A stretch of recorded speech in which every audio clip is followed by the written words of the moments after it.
Dari sekian banyak pelinggih di Bali, salah satunya pelinggih berada di Banjar Adat Gegadon, Desa Adat Kapal, Kecamatan Mengwi, Badung misalnya, diyakini sebagai tempat memohon kesembuhan bagi anak-anak terlambat berbicara. Pelinggih tepat berdiri di pinggir jalan. Pelinggih tersebut, bernama Pelinggih Sanghyang Iswara atau Temuku Telu.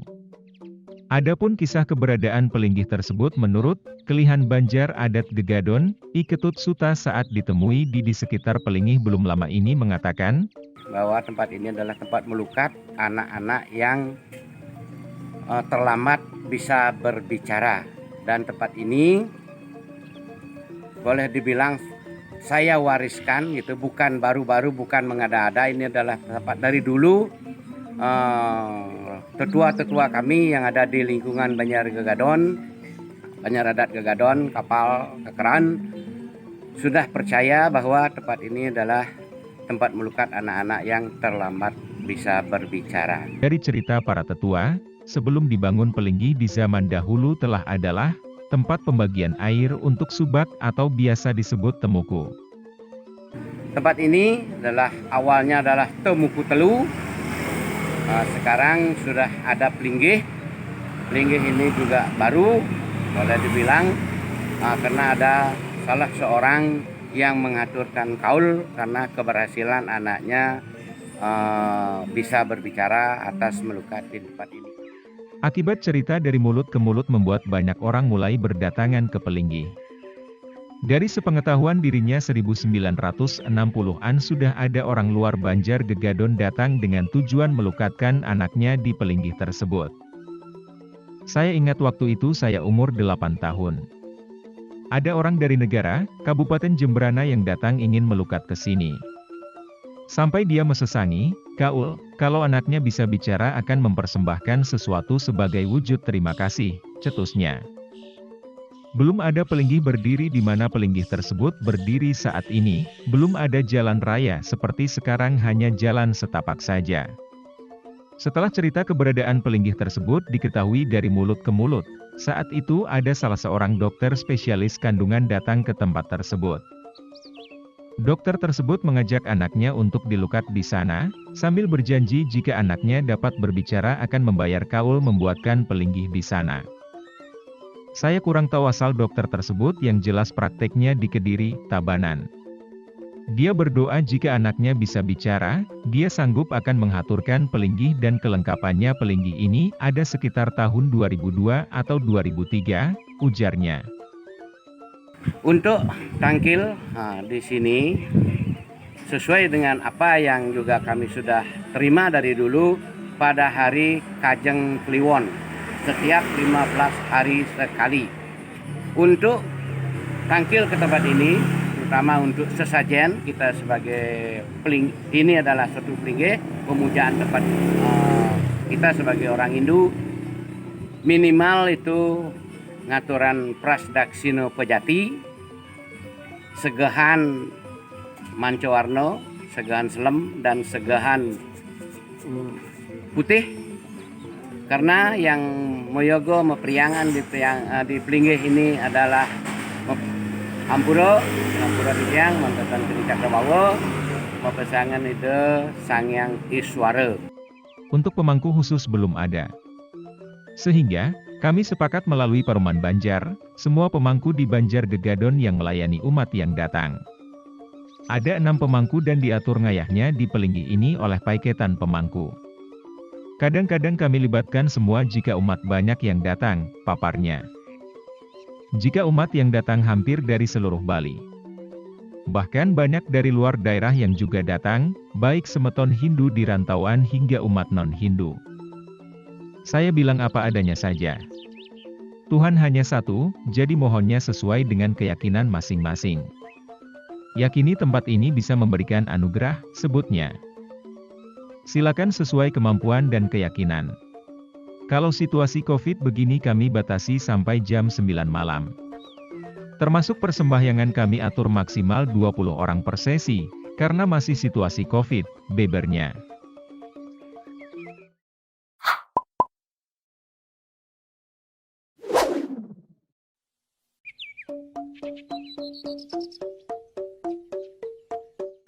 Swalayan Tiara Dewata telah didirikan pada tahun 1986. Siapa tidak mengenal Swalayan Tiara Dewata, yang telah berdiri dan beroperasi puluhan tahun lamanya di kota Denpasar. Berikut penjelasan mengenai Swalayan Tiara Dewata menurut Manajer Operasional Tiara Dewata, Novi Sedio Utomo mengatakan. Jadi historinya, kami ini cukup legend dan cukup menjadi bagian dari proses pertumbuhan perekonomian di Bali. Karena kami menampung tenaga kerja, kami menampung UKM, kami menampung hasil-hasil pertanian, perikanan, peternakan yang kita putar menjadi roda ekonomi di Bali. Kami berdiri efektif pada tanggal 25 Maret 1986, mungkin jika tidak dihitung pengabdian kami kepada masyarakat Bali dalam bidang pertumbuhan perekonomian kurang lebih sekitar 32 tahun dengan bertempat pertama di Jalan Sutoyo, Denpasar. Jalan Sutoyo merupakan aset milik pemerintah sehingga, batas waktu penggunaannya telah selesai dalam waktu 32 tahun. Selanjutnya Tiara Dewata dipindah ke dua tempat yakni, ke Tiara Dewata Sanglah dan Tiara Dewata Ayah, Kota Denpasar. Tentunya kami berterima kasih kepada masyarakat Bali atas kepercayaannya selama ini agar tetap bersama kami. Serta kepada pemerintah Provinsi Bali, yang telah memfasilitasi kemudahan-kemudahan sehingga, Tiara Dewata juga dapat membantu melakukan pertumbuhan ekonomi di Bali dengan cara merekrut tenaga kerja. Jadi dapat dikatakan menjadi jembatan pemasaran antara produsen dengan konsumen sekaligus melayani kebutuhan masyarakat Bali. Kami adalah supermarket pertama berdiri pada 1986, maka kami mengetahui tipologi keinginan masyarakat Bali dalam hal pelayanan pada sektor real khususnya.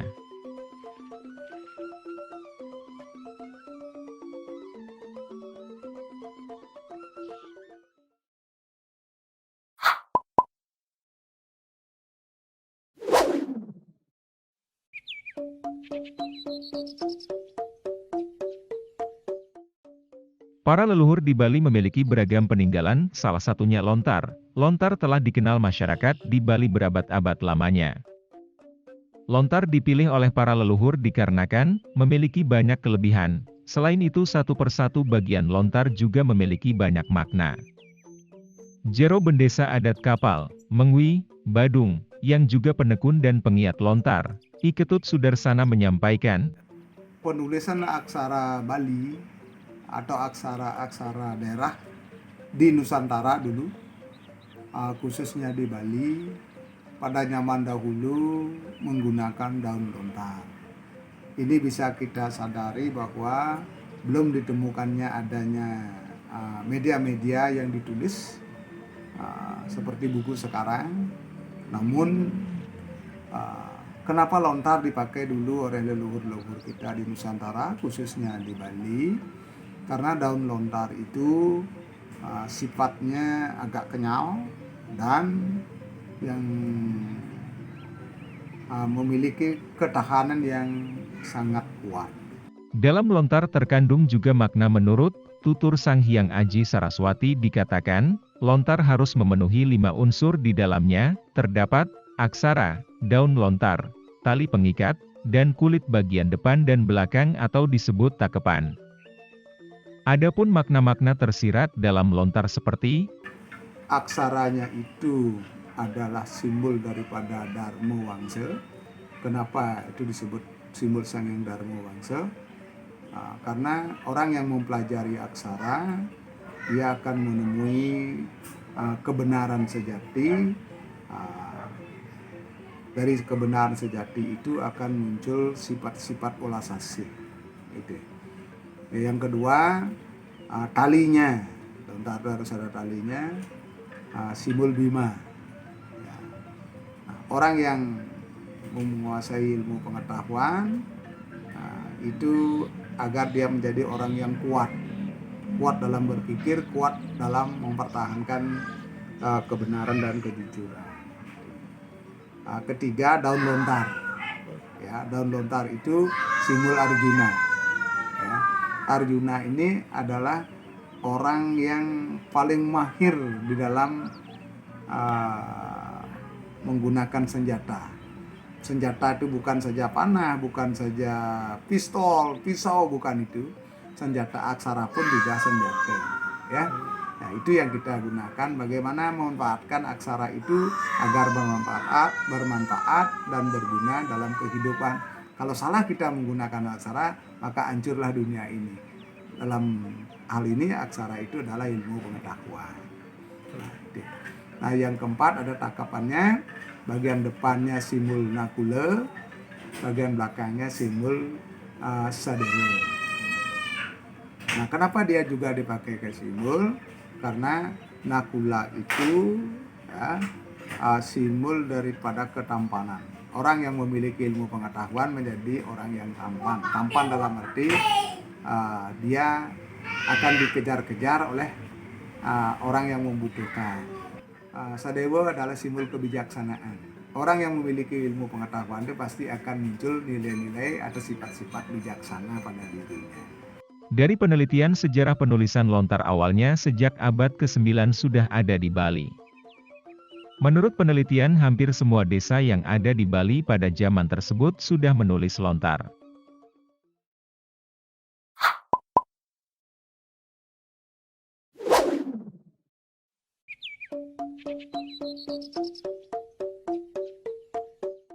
Pura Dalem Bajangan, Anugrahi Taksu Pragina, dan Balihan. Pura Dalem Bajangan terletak di Banjarkebon, Desa Nyitdah Tabanan, dipercaya keramat sekitar sebagai tempat tangkil memohon panugrahan Taksu Pragina, dan Taksu Balihan. Menurut salah satu keluarga besar pengempon Pura Dalem Bajangan, I Ketut Nada belum lama ini di Tabanan menyebutkan, pun beberapa yang bisa diketahui dari Pura Dalem Bajangan ini, pura ini secara khusus mungkin dipercaya dan diyakini oleh masyarakat adalah tempat nunas taksu. Itu yang pertama. Yang kedua adalah kesidian. Yang ketiga adalah memang taksu itu macam-macamnya banyak. Ada taksu Pregino, ada taksu Balean, dan taksu-taksu yang lainnya. Yang datang ke pura ini adalah dari pelaku-pelaku seni dari luar desa Nyitdah. Menurut dirinya, biasanya bagi kerama pemedek pertama kali tangkil memohon taksu membawa berupa pejati. Kalau bagaimana dia mendapatkan mungkin sesuai keyakinan yang ada dalam dirinya sendiri, mungkin berlanjut dengan upakara berikutnya, mungkin suci dan lain sebagainya. Nanti kalau sudah begini akan ditunjukkan oleh diarahkan oleh jeremangku yang ada tugas di sini. Sama, Balean juga sama. Kalau munas taksu biasanya biasanya di sini yang sering hadir pada saat odalan. Odalan itu biasanya habis kuningan, yang tepatnya itu purnamo habis kuningan di mayangnya. Jadi tidak menggunakan uku, tidak menggunakan saptowaro pancawaronya itu enggak. Yang jelas purnamo setelah kuningan di mayangnya.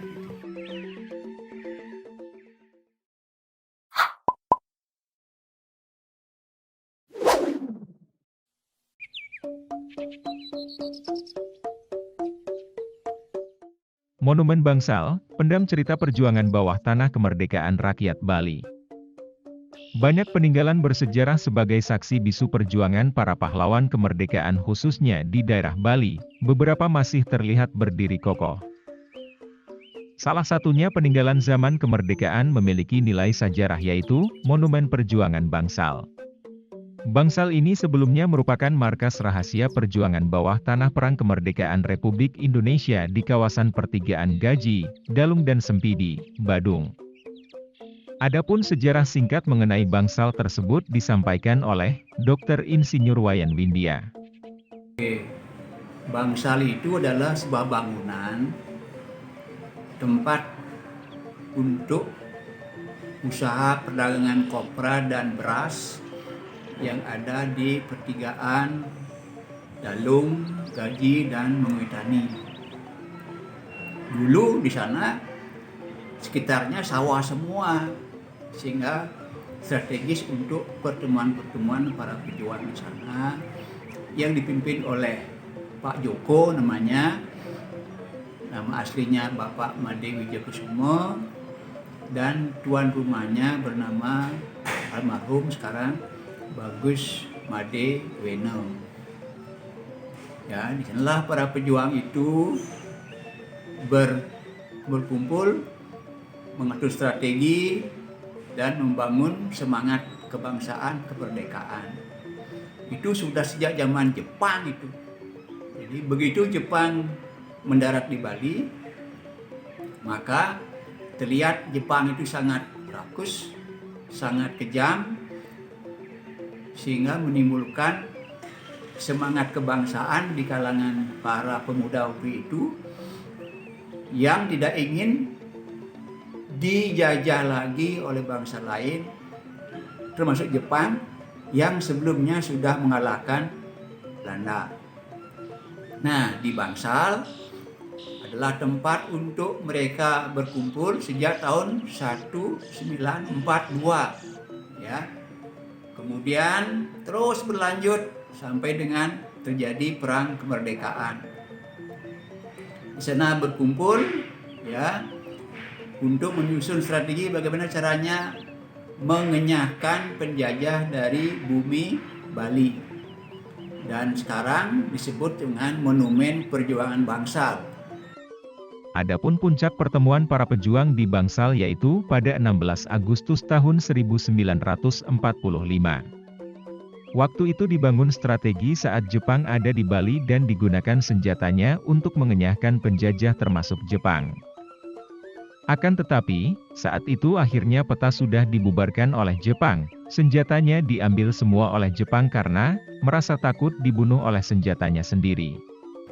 Kemudian setelah Jepang pergi, Indonesia merdeka, timbul perang kemerdekaan karena Belanda ingin menjajah lagi di Bali, di Indonesia setelah Jepangnya kalah. Maka di sana juga tempat kumpul-kumpul para pejuang untuk menghimpun dana. Kemudian tempat bagi para pejuang untuk singgah.